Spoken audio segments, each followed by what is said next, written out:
국제결혼 중개업자들이 무더기로 적발됐습니다. 이들은 외국인 여성의 신분을 속이고요. 또 자기네가 이런 여성들이 많은 것처럼 과시하기 위해서 미성년자도 소개를 했다고 합니다. 인생에 단 한 번 누구나 꿈꾸는 행복한 결혼식을 처참하게 짓밟은 사람들, 그리고 돈으로 얼룩진 불법 국제결혼 중매 실태를 히든아이에서 취재했습니다. 길 위에 숨은 히든아이, 히든아이가 바라본 길이 천태만상. 전국 방방곡곡 사건 사고가 일어난 곳이면 어디든지 찾아가는 침묵의 기록자 히든아이, 지금 시작합니다. 많은 사람들의 축복 속에서 열린 아름답고 행복한 결혼식. 하지만 그 행복은 그리 길지 못했습니다.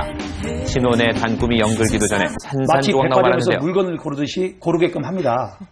왜냐하면 시간을 절약하고 돈을 절약하기 위해서. 아는 분 같은 경우는 뭐 100명까지도 봤다고 하는 그런 말도 하던데요. 여성들로 북적이는 국제결혼 맞선 현장. 국제결혼 중개업자들이 현지에서 급하게 모은 여성들을 한 번에 소개한 뒤 옷 색깔로 상대방을 고르게 하는데요. 불법 집단 맞선도 서슴지 않습니다. 업체에서 그거 이런 거 불법이라고 자기들은 다 알고 있으면서도 그 현지 가면 현지 사정에 따라가지고 일대 한 명씩 순차적으로 부르거나 아니면 어떤 경우는 공원에 그냥 항상 오지 않지 않고 보게 하거나 둘 중에 하나 그렇게 하거든요. 신상정보 미제공했거나 집단 맞선 같은 경우는 그래서는 안 되니까 그런 부분들 18세 미만 해줬다는 그런 부분들 문제가 되는 거죠. 현행법상 국제결혼 중개업체는 맞선 전 상대방의 신상 정보를 서류로 제공해야 하지만 대부분 이를 지키지 않고 있었습니다. 이를 알린 맘먼 남성 피해자들, 앞으로의 인생을 함께할 동반자를 만났다고 생각했지만 그 꿈은 하루아침에 깨지고 말았습니다. 제작진은 피해자들끼리 만든 모임에 나가 그들의 사연을 들어보기로 했습니다. 뿌라가스 라이라고. 저 같은 경우는 시내에서 2층 커피숍 같은 데서 그냥 손님 없는 시간인 것 같은데 그 시간대에서 그냥 제가 느끼면 한 20여 명 정도 온 것 같은데요. 아무런 정보 없이 중개업체의 말만 믿고 치루었던 결혼식. 돌아온 건 충격적인 신부의 실체였습니다. 범죄 경력이 있는 것은 물론 아내의 전염병에 옮아 고생하는 남성들도 있었습니다.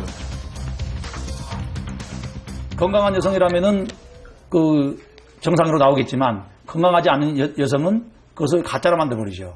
가짜로 만들어서 돈 몇 푼만 주면은 얼마든지 유죄가 되기 때문에 또 서류 문제만 보고서 입국을 시키고 비자를 주기 때문에 그런 문제가 발생하는 겁니다. 국제결혼 중개업체는 대부분 1인으로 이루어진 영세한 업체. 이들은 자신들의 이윤을 위해 허위 광고 등 부도덕적인 방법으로 결혼을 성사시키고 있었습니다. 업체도 나름의 사정이 있다는데요.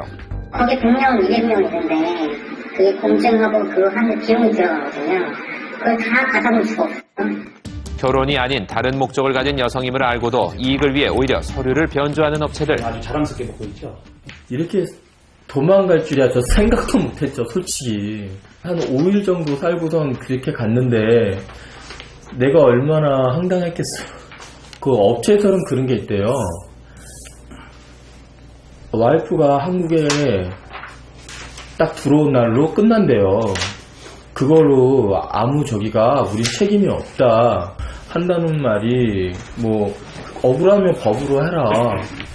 급조된 맞선 때문에 단 며칠 만에 결혼 생활이 파탄나는 경우도 적지 않았는데요. 하지만 피해자들의 계약서에는 외국인 배우자와의 결혼 생활이 시작되면 계약은 종료된다고 명시돼 있습니다. 국제결혼 중개업자들은 빠른 시일에 결혼을 시켜서 한국에 보내고 또 다음 사람을 결혼을 시켜야 되기 때문에 더욱 기가 막힌 것은 아침에 가서 맞선을 보고 점심때 결혼을 하고 저녁때 합방을 하고 세상에 평생을 살아야 될 이 아내를 만나러 가는 것인데 이 결혼은 안 되잖아요. 이것이 가장 큰 문제라고 봅니다. 돈벌이에 눈먼 일부 업체와 외국인 때문에 선량한 사람들의 피해를 보고 있는 상황. 기댈 곳 없는 이들에게 빠른 대책 마련이 요구됩니다. 말끔히 정장을 빼입은 6